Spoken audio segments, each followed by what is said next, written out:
Welcome to கெம்ஃபை. நான் உங்கள் சதீஷ்குமார். இந்த வீடியோவில் நம்ம எதை பற்றி பார்க்குறோம் அப்படின்னா, கிளாஸ் 10ல் unit 10 types of chemical reactions அப்படின்ற சாப்டரில் இருந்து டபுள் டிஸ்பிளேஸ்மெண்ட் ரியாக்ஷன்ற டாப்பிக்கை பற்றி பார்க்க போகிறோம். இது எதோட கண்டினியூஸ் அப்படின்னா, டைப்ஸ் ஆஃப் கெமிக்கல் ரியாக்ஷன்ஸ் அப்படின்ற டாப்பிக்கோட கண்டினியூஸ். இதுக்கு முன்னாடி காம்பினேஷன் ரியாக்ஷன்ஸ் பார்த்துருக்கோம், decomposition reaction, single displacement reactions பார்த்துருக்கோம். பார்க்காதவங்க டிஸ்கிரிப்ஷனில் லிங்க் இருக்குது, அதெல்லாம் பார்த்துட்டு இந்த டபுள் டிஸ்பிளேஸ்மெண்ட் ரியாக்ஷன்ஸை பாருங்கள். ஓகே, இதோட ஃபஸ்ட் பாயிண்ட் என்ன அப்படின்னா, when two compound reacts, if their ions are interchanged, then the reaction is known as double displacement reaction அப்படிங்கிறோம். ரெண்டு காம்பவுண்ட் நம்ம எடுக்கிறோம், அதோட அயான்ஸ் மட்டும் ஜஸ்ட் இன்டர்சேஞ்ச் ஆகணும். அப்படி இன்டர்சேஞ்ச் ஆனிச்சுன்னா அந்த ரியாக்ஷனுக்கு டபுள் டிஸ்பிளேஸ்மெண்ட் அப்படிங்கிறோம். நம்ம எடுக்கக்கூடிய ரெண்டுமே காம்பவுண்டாக இருக்கணும், எலமெண்ட்ஸாக இருக்கக்கூடாது. ரைட், காம்பவுண்ட் அப்படின்னா அதில் மோர் தேன் ஒன் டிஃப்ரெண்ட் எலமெண்ட் இருக்கணும். இந்த இடத்துல பாருங்கள், ஒரு ஜென்ரல் ஸ்கீம் கொடுத்துருக்கோம். ஏபி அப்படின்னு கொடுத்துருக்கோமா, ஏன்றது வேறு எலமெண்ட், பின்றது வேறு எலமெண்ட், ரெண்டு டிஃப்ரெண்ட் எலமெண்ட் கம்பைண்ட் ஆனதுனால இது காம்பவுண்ட். இது மாதிரி இன்னொரு ரியாக்டன் பாருங்கள், சிடி. இதில் சின்றது ஒரு எலமெண்ட், டின்றது ஒரு எலமெண்ட், ரெண்டு டிஃப்ரெண்ட் எலமெண்ட் எடுத்ததுனால இது ஒரு காம்பவுண்ட். அப்போ ரெண்டு ரியாக்டண்ட்டுமே என்ன எடுத்திருக்கோம், காம்பவுண்ட். இந்த காம்பவுண்டில் எலமெண்ட்ஸ் மட்டும் ஜஸ்ட் இன்டர்சேஞ்ச் ஆகணும். இப்போ ஏபி சிடின்னு இருக்கா, இது எப்படி இன்டர்சேஞ்ச் ஆகுதுன்னா, பியும் டியும் ஜஸ்ட் வந்து இன்டர்சேஞ்ச் ஆகுது, அதோட பொசிஷனை மாற்றிக்குது. அப்போது பி இருக்கிற இடத்துல டி வந்து சப்ஸ்டியூட் ஆகிற மாதிரி, டி இருக்கிற இடத்துல பி வந்து சப்ஸ்டியூட் ஆகிற மாதிரி, ஜஸ்ட் வந்து அதோட பொசிஷனை மட்டும் இன்டர்சேஞ்ச் பண்ணிக்குது. இந்த அயானும் இன்டர்சேஞ்ச் ஆகிற மாதிரி அயான்ஸாக தான் இருக்கணும். The ion of one is replace by ion of another compound. Ions of identical charges are only interchange. அதாவது பின்றது கேட்டையானாக இருந்துச்சுன்னா அது இன்னொரு கேட்டையானால் தான் ரீப்ளேஸ் பண்ண முடியும்.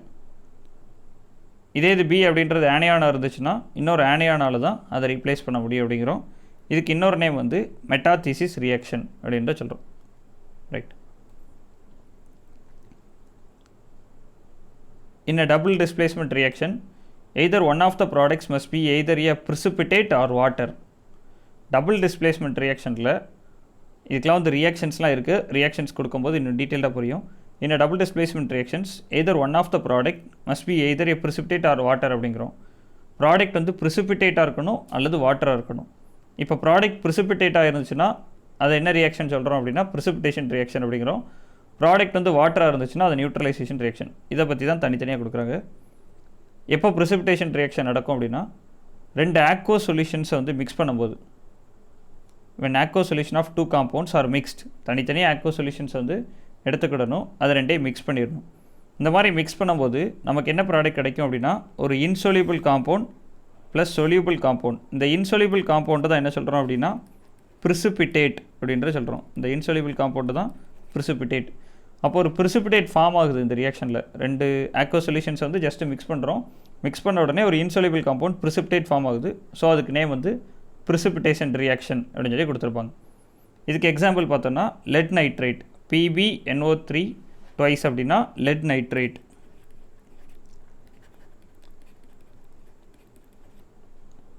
இதில் PB அப்படின்றது இங்கிலீஷ் வேர்ட் கிடையாது, அது வந்து லாட்டின் வேர்ட், ப்ளம்பம் அப்படின்ற வேர்ட். அதில் வந்து லெட் அப்படின்னு சொல்லி இங்கிலீஷில் நம்ம யூஸ் பண்ணிகிட்ருக்கோம். லெட் நைட்ரேட் எதோட ரியாக்ட் ஆகுதுன்னா, பொட்டாசியம் அயோடைடோட ரியாக்ட் ஆகுது.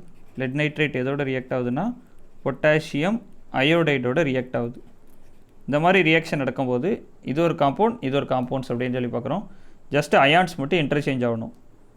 இங்கே இருக்கிற நைட்ரைட் பொட்டாசியமோட கம்பைண்ட் ஆகணும், இங்கே இருக்கிற அயோடைட் லெட்டோட கம்பைண்ட் ஆகணும். அப்போ நமக்கு என்ன ஃபார்ம் ஆகும், லெட் அயோடைட் பொட்டாசியம் நைட்ரைட் அப்படின்னு சொல்லி கிடச்சிரும்.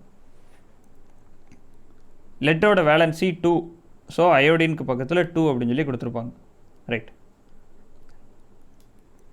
அயோடின் பக்கத்தில் 2 வரணும் அப்படின்னா பொட்டாசியம் அயோடைடுக்கு முன்னாடி 2ன்ற கோஎஃபிஷியன்ட் இருந்திருக்கணும். அதனால தான் இங்கே 2 அப்படின்னு சொல்லி கொடுத்துருப்பாங்க. ஃபர்ஸ்ட் ஆஃப் ஆல் ரியாக்ஷன் எடுக்கும்போது let nitrate PbNO3 twice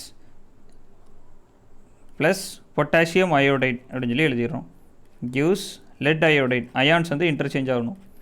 let iodide plus potassium nitrate இது மாதிரி எழுதியிருப்போம். இங்கே ஐ வந்து 2 டைம்ஸ் இருக்கா, ஸோ இங்கே வந்து 2 அப்படின்னு சொல்லி ஆட் பண்ணியிருப்போம். இங்கே பொட்டாசியம் அப்போ எவ்வளோ ஆயிடுச்சு, 2, இங்கே 2 ஆட் பண்ணிடுறோம்.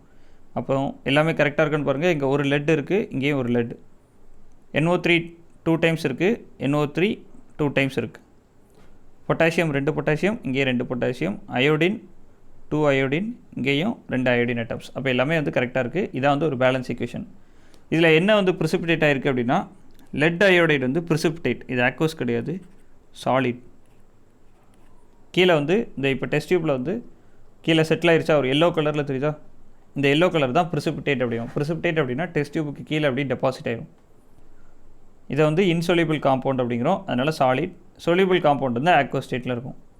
அப்போ 2 ஆக்வஸ் சொல்யூஷன்ஸை மிக்ஸ் பண்ணும்போது ஒரு இன்சொல்யூபிள் காம்பவுண்டும் ஒரு சொல்யூபிள் காம்பவுண்டும் கிடைக்கிது. சொல்யூபிள் காம்பவுண்ட் என்ன சொல்கிறோம், ப்ரிசிபிடேட்னு சொல்கிறோம். அதனால் இந்த ரியாக்ஷனுக்கு பேர் ப்ரிசிபிடேஷன் ரியாக்ஷன். டபுள் டிஸ்பிளேஸ்மெண்ட்டில் இன்னொரு டைப் என்ன அப்படின்னா neutralisation reaction. Acid reacts with base to form a salt and water. It is called neutralization reaction because both acid and base neutralize itself. ஒரு ஆசிடும் பேஸும் ரியாக்ட் ஆகணும். ரியாக்ட் ஆகி நமக்கு என்ன ஃபார்ம் ஆகணும் அப்படின்னா சால்ட்டும் வாட்டரும் கிடைக்கணும். இதில் வாட்டருன்ற நியூட்ரல் ப்ராடக்ட் கிடைக்கிறதுனால இதை நியூட்ரலைசேஷன் சொல்லலாம். ஆர் எவ்வளோ ஆசிட் எடுக்கிறோமோ அதுக்கு ஈக்குவல் ஸ்ட்ரென்த் வந்து பேஸ் எடுத்து ஆசிடோட ஸ்ட்ரென்த் அவ்வளோ நியூட்ரல் பண்ணுறதுனால நியூட்ரலைசேஷன் சொல்லலாம். இதில் ஆசிடுக்கு எக்ஸாம்பிள் HCl ஹைட்ரோக்ளோரிக் ஆசிட் எடுக்கிறோம் ப்ளஸ் பேஸுக்கு எக்ஸாம்பிள் சோடியம் ஹைட்ராக்சைடு.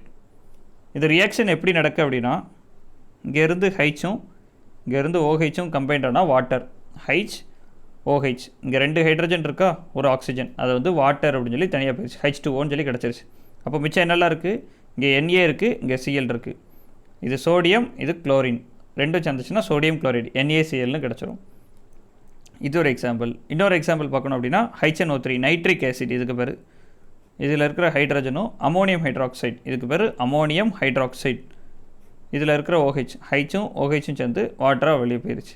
மிச்சம் இங்கே என்ன இருக்குது, NH4 அமோனியம் இருக்குது, இங்கே NO3 நைட்ரேட் இருக்குது. இது ரெண்டும் கம்பைண்ட் அடிச்சுன்னா அமோனியம் நைட்ரேட் அப்படின்னு சொல்லி ஒரு சால்ட்டு கிடைக்கும். ஒரு சால்ட் அப்படின்னா அதில் ஒரு பாசிட்டிவ் இருக்கணும், ஒரு நெகட்டிவ் இருக்கணும். அதை வந்து சிம்பிள் சால்ட்டுமோ. இதில் வந்து சோடியம் பாசிட்டிவ், Cl வந்து நெகட்டிவ். இந்த இடத்துல அமோனியம் பாசிட்டிவ், நைட்ரேட் வந்து நெகட்டிவ். பட் இதெல்லாம் வந்து ஒவ்வொரு நேரமும் நம்ம மென்ஷன் பண்ணி காமிக்கணும் அப்படின்றது அவசியம் இல்லை. இதெல்லாம் அண்டர்ஸ்டுட். ஒரு சோடியம் குளோரைட்னு எடுத்தால் சோடியம் பாசிட்டிவ், Cl மைனஸ் அப்படின்றதெல்லாம் நம்மளால் தெரிஞ்சுக்கிடணும். சால்ட் அப்படின்னா ஒரு பாசிட்டிவ் சார்ஜ், ஒரு நெகட்டிவ் சார்ஜ் இருக்கணும். அதை சிம்பிள் சால்ட் அப்படிம்போம். இதே 2 பாசிட்டிவ் 2 நெகட்டிவ் சார்ஜ் ஒரே காம்பவுண்டில் இருந்துச்சுன்னா அதுக்கு பேர் டபுள் சால்ட். இந்த மாதிரி போகும். ரைட். அப்போ ஆசிட் பேஸோட ரியாக்ட் ஆனிச்சுன்னா சால்ட்டும் வாட்டரும் கிடைக்கும். வாட்டர் கிடைக்கிறதுனால நியூட்ரலைசேஷன் ரியாக்ஷன் சொல்லலாம். ஆர் ஆசிடோட ஸ்ட்ரென்த் அவ்வளோத்தையும் பேஸோட ஸ்ட்ரென்த் வந்து நியூட்ரல் பண்ணுறதுனால நியூட்ரலைசேஷன் அப்படின்னு சொல்லி சொல்கிறோம். ரைட். அப்போ இன்றைக்கி வீடியோவில் நம்ம என்னெல்லாம் பார்த்துருக்கோம், டபுள் டிஸ்பிளேஸ்மெண்ட் ரியாக்ஷனோட டெஃபினேஷன் பார்த்துருந்தோம், அதோட ஜென்ரல் ஸ்கீம். அப்புறம் அதுக்கு இன்னொரு நேம் மெட்டாதீசிஸ் அப்படின்னு சொல்லி இன்னொரு நேம் இருந்துச்சு. டபுள் டிஸ்பிளேஸ்மெண்ட்டில் 2 டைப் இருக்குது. என்ன டைப் அப்படின்னா ப்ரிசிபிடேஷன், நியூட்ரலைசேஷன். அதோட ப்ராடக்ட்ஸை பேஸ் பண்ணி 2ஆக பிரிச்சிருக்காங்க. ப்ரிசிபிடேஷன் ரியாக்ஷன்ஸ் அப்படின்னா நம்ம 2 ஆக்வஸ் சொல்யூஷன்ஸை மிக்ஸ் பண்ண உடனே ஒரு ப்ரிசிபிடேட் கிடைக்கணும், ஒரு இன்சொல்யூபிள் காம்பவுண்ட் கிடைக்கணும். அப்படி இன்சொல்யூபிள் காம்பவுண்ட் கிடைச்சதுன்னா அதை ப்ரிசிபிடேஷன் ரியாக்ஷன் சொல்லலாம். அதே இது 2 ஆக்வஸ் சொல்யூஷன்ஸை மிக்ஸ் பண்ணும்போது நமக்கு வந்து ஒரு வாட்டர் அப்படின்னு சொல்லி ஒரு ப்ராடக்ட் கிடைச்சிது அப்படின்னா அது நியூட்ரலைசேஷன் ரியாக்ஷன் அப்படின்னு சொல்லி கிளாஸிஃபை பண்ணுறோம். ரைட்.